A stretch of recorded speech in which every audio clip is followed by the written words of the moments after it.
Chers amis, lors de notre dernier entretien, nous avons compris que c'était une attaque démoniaque qui nous était décrite avec la 5e trompette. Et nous avons évoqué la possibilité de personnes qui réapparaissent après leur décès et qui font croire qu'en réalité elles réapparaissent alors que ce sont des esprits de démons. Eh bien, on a une histoire qui nous est racontée dans la parole de Dieu. C'est l'histoire de Saül sur la fin de sa vie. Et j'aimerais vous montrer à quel point cette histoire illustre parfaitement ce que nous avons vu la dernière fois. Alors, l'histoire commence ainsi. Saül était en guerre contre les Philistins. Et il ne savait comment faire pour lutter contre ces Philistins. Alors il espère demander du secours à Dieu. Mais Dieu ne répond pas, par les moyens habituels, par l'Urim, par le Thummim. C'était des pierres qui s'éclairaient sur les épaules du souverain sacrificateur, par les prophètes, par toutes sortes de moyens.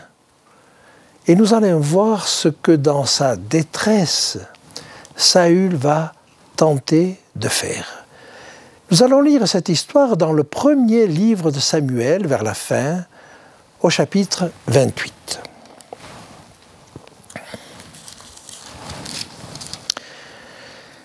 Samuel était mort, tout Israël l'avait pleuré, et on l'avait enterré à Rama dans sa ville. Saül avait ôté du pays ceux qui évoquaient les morts et ceux qui prédisaient l'avenir. Saül avait fait là une belle œuvre. Mais cela nous montre que le peuple, s'il n'est pas en permanence dirigé à cette tendance naturelle, à rechercher ce qui prédise l'avenir, et les cartomanciennes, même à l'heure actuelle, font un chiffre d'affaires extraordinaire, et ils ont tendance à évoquer les morts. Depuis des millénaires, c'est ainsi. Saül les avait supprimés, ou du moins, il avait donné l'interdiction de le faire. Mais il faut savoir que même si ces choses sont interdites, même si personne n'en parle, elles existent partout. Et Saül, n'ayant pas de réponse de Dieu, va faire appel aux moyens même qu'il avait supprimés. Les Philistins se rassemblèrent et vinrent camper à Sunem. Saül rassembla tout Israël, et ils campèrent à Gilboa.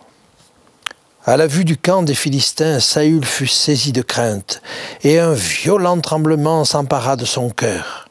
Saül consulta l'Éternel, et l'Éternel ne lui répondit point, ni par des songes, ni par l'Urim, ni par les prophètes.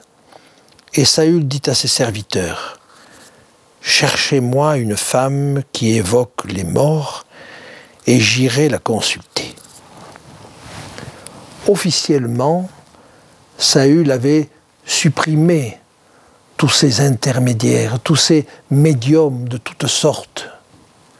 Mais voyez-vous, même si les choses ne se disent pas, il n'a qu'à simplement demander, et tout de suite l'information passe.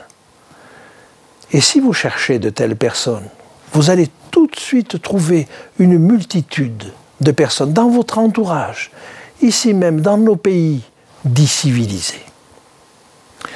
Et on va trouver effectivement une femme qui a échappé aux interdits de Saül. Alors Saül se déguisa et prit d'autres vêtements. Et il partit avec 2 hommes. Et ils arrivèrent de nuit chez la femme. Saül lui dit, « Prédis-moi l'avenir en évoquant un mort, et fais-moi monter celui que je te dirai. » Il est intéressant de noter que Saül va accompagné de 2 hommes chez cette femme, et ce qu'il va demander, c'est de faire monter un mort.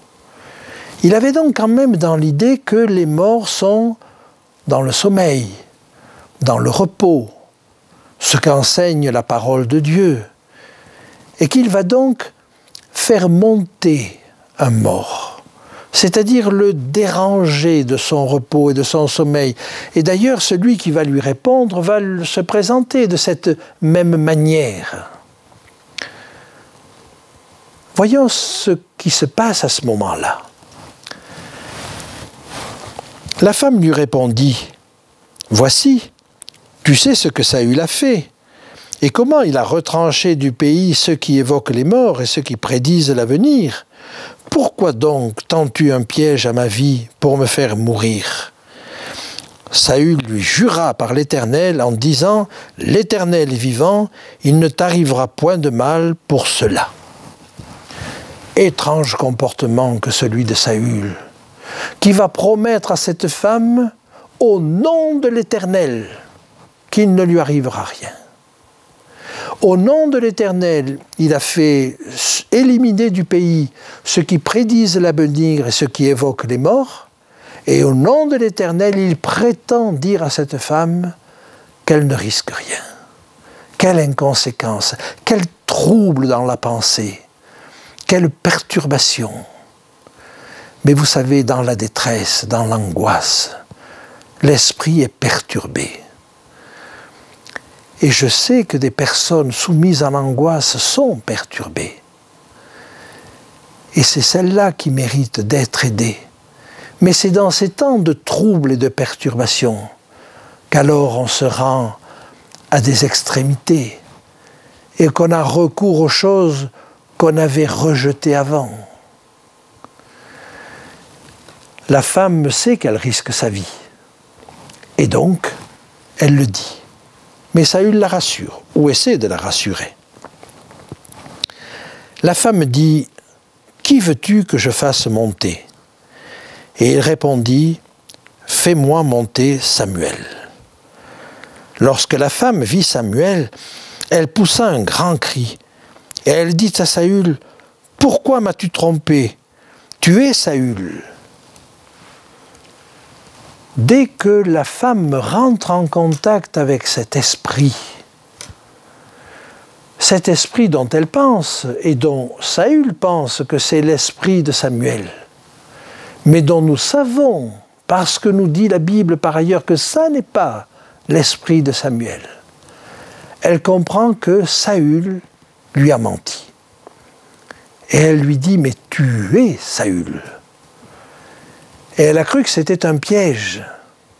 Mais Saül lui-même était dans la détresse. Et il fait appel à cette femme parce qu'il ne sait plus où se tourner. Ne sachant plus où se tourner, eh bien, il en arrive à cette extrémité. Et là, il va se passer quelque chose d'assez étrange, parce que la femme voit Samuel, mais apparemment Saül ne voit pas Samuel. Lisons le récit. Lorsque la femme vit Samuel, elle poussa un grand cri et elle dit à Saül, « Pourquoi m'as-tu trompé? Tu es Saül. » Le roi lui dit, « Ne crains rien. Mais que vois-tu » La femme dit à Saül, « Je vois un Dieu qui monte de la terre. » Ah, on commence à voir l'enseignement pernicieux. Je vois un Dieu qui monte de la terre. Cette femme est en train d'assimiler Samuel à un Dieu. « Je vois un Dieu qui monte de la terre ». C'est une vieille histoire. Le serpent ancien, déjà en Éden, avait dit à Ève « Vous serez comme des dieux ». Et encore maintenant, dans toutes sortes de théories, dans toutes sortes d'approches de type New Age, l'homme lui-même est comparé à un Dieu. Le message est pernicieux, mais il est tentant. Le pauvre Saül, qui tremble comme une feuille, serait-il un Dieu? Tremblerait-il de cette manière? Alors on va voir ce que va être le message du soi-disant Samuel.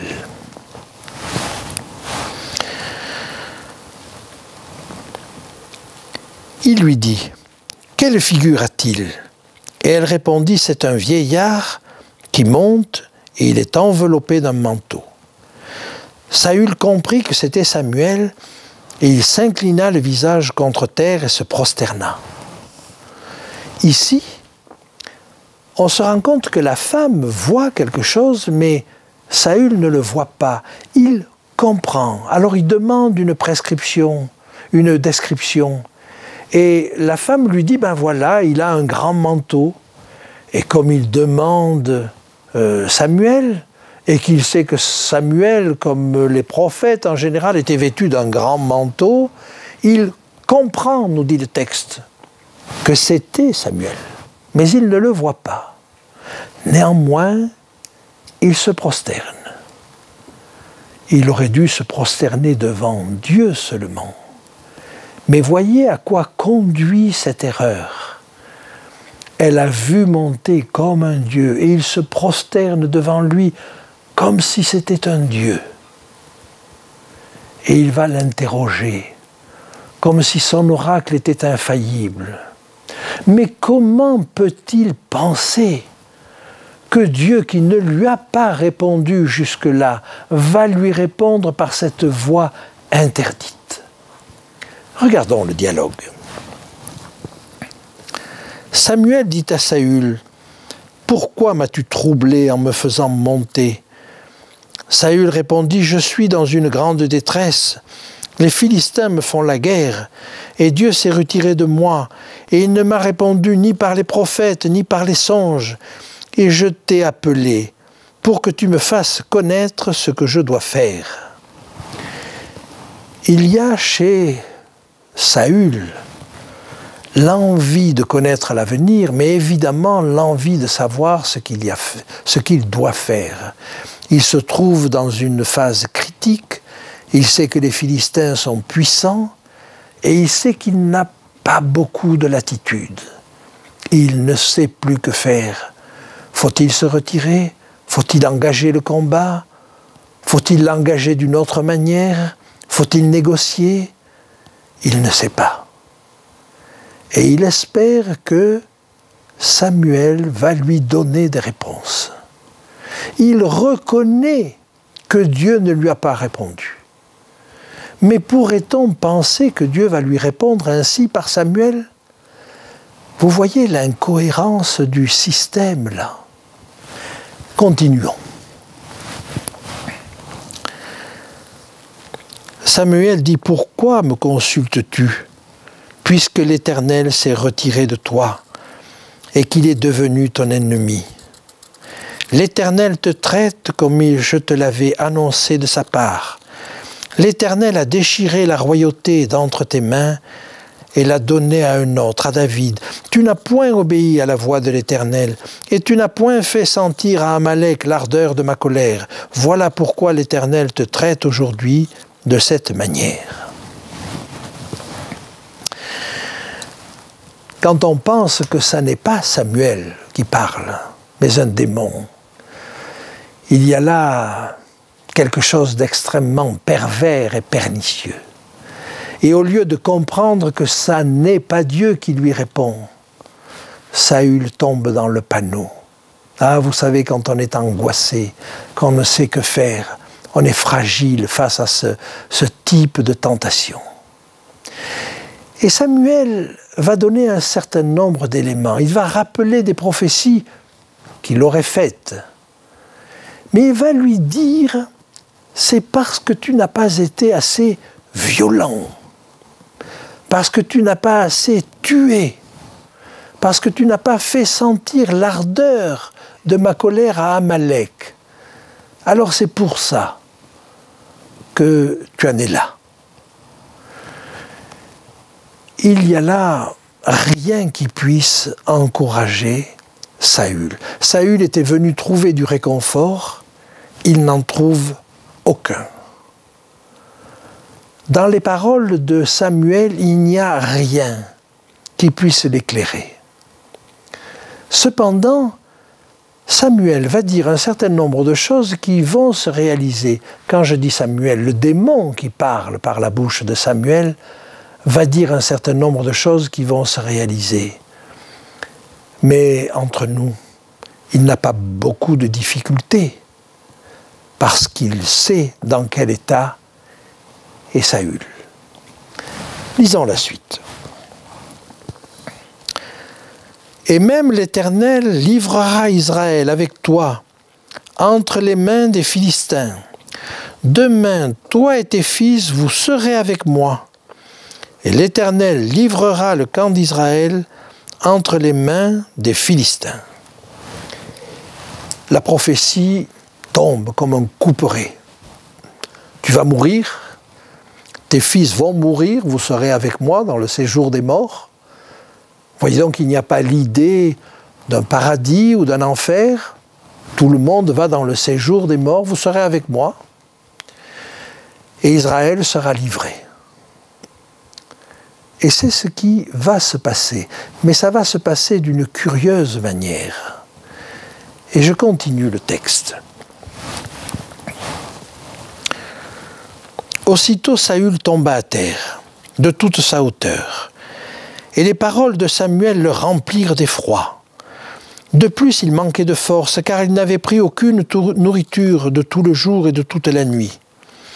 La femme vint auprès de Saül, et le voyant très effrayé, elle lui dit « Voici, ta servante a écouté ta voix.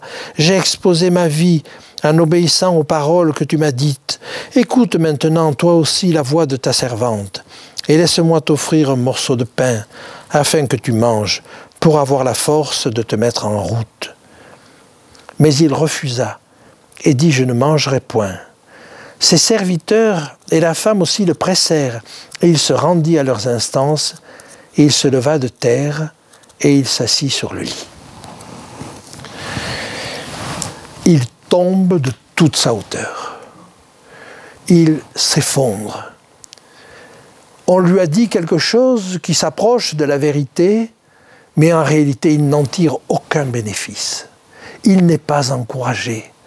Ce séjour chez cette femme qui évoque les morts ne lui a été d'aucun secours. Alors cette femme manifeste quand même une certaine amabilité. Elle se rend compte qu'il est faible, qu'il n'a pas mangé. Sans doute est-il en train de jeûner, parce qu'il sait qu'il est dans une situation difficile. Peut-être que s'il avait continué à jeûner en implorant Dieu, il aurait pu sortir de cette impasse. Mais il est faible. Et il va se rendre à l'instance de cette femme et de ceux qui l'accompagnent. Et alors qu'il avait décidé de jeûner, il va se laisser gagner. Et il va finalement manger. Et non seulement le bout de pain que lui propose cette femme, mais elle va même préparer un veau gras. Et ça va demander du temps. Il ferait mieux d'être auprès de son peuple. Il ferait mieux d'encourager les siens.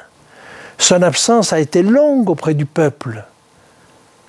Mais voilà, il n'a plus la force. Il n'a plus la force d'affronter la réalité. Alors que va-t-il se passer? Il va se passer quelque chose d'extrêmement curieux. C'est que, arrivé, revenu au camp, il va réaliser la situation. Et effectivement, les Philistins vont gagner la bataille. Ses fils vont être tués. Et lui-même n'est pas tué. Mais il est tellement désespéré qu'il va demander à son serviteur de le tuer. Et son serviteur refuse de porter sa main sur l'oint de l'Éternel, parce qu'il est oint de Dieu, comme roi sur Israël. Alors que va-t-il faire? Il va se jeter sur sa propre épée. Cette visite à une personne qui évoque les morts, au bout du compte, va se traduire pour lui par un suicide. Vous vous rappelez de ce qui nous était dit dans notre texte?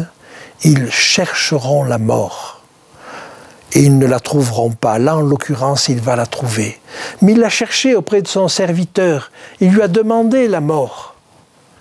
Et son serviteur a refusé. Il ne l'a pas trouvée jusqu'au suicide. Je ne peux m'empêcher à la lecture de ces choses-là de vous lire ce texte qui se trouve dans l'évangile de Matthieu au chapitre 24 et au verset 24. Voici ce que dit Jésus. « Car il s'élèvera de faux Christ et de faux prophètes. Ils feront de grands prodiges et des miracles au point de séduire, s'il est possible, même les élus. » Si on veut regarder le côté séducteur de cette expérience de Saül, finalement, celui qui lui a répondu lui a prédit des choses qui se sont réalisées. Mais ça n'a été d'aucun secours. Regardons ce qui nous est dit juste avant le verset que je viens de lire. « Et si ces jours n'étaient abrégés, personne ne serait sauvé. Mais à cause des élus, ces jours seront abrégés. Si quelqu'un vous dit alors, le Christ est ici ou il est là, ne le croyez pas. Et si quelqu'un vous dit un jour, venez, nous allons consulter les morts. On va consulter quelqu'un qui nous dit l'avenir. Si quelqu'un vous tente de cette manière, vous appelle et vous fait entrevoir une possibilité de résoudre un problème, ce genre d'appel ne résoudra jamais votre problème et risque au contraire de vous précipiter à la fois dans un état de dépendance et dans un état de désespoir qui vous mèneront au pire. Dieu nous a avertis, il nous a interdit ce genre de pratique, mais il nous dit, ne croyez pas en cela, sachez que les morts dorment, ils sont dans le repos. Et franchement, n'est-ce pas la meilleure des choses que Dieu puisse proposer? C'est une voie saine. C'est celle à laquelle Christ nous invite. C'est celle à laquelle le texte de l'Apocalypse nous invite.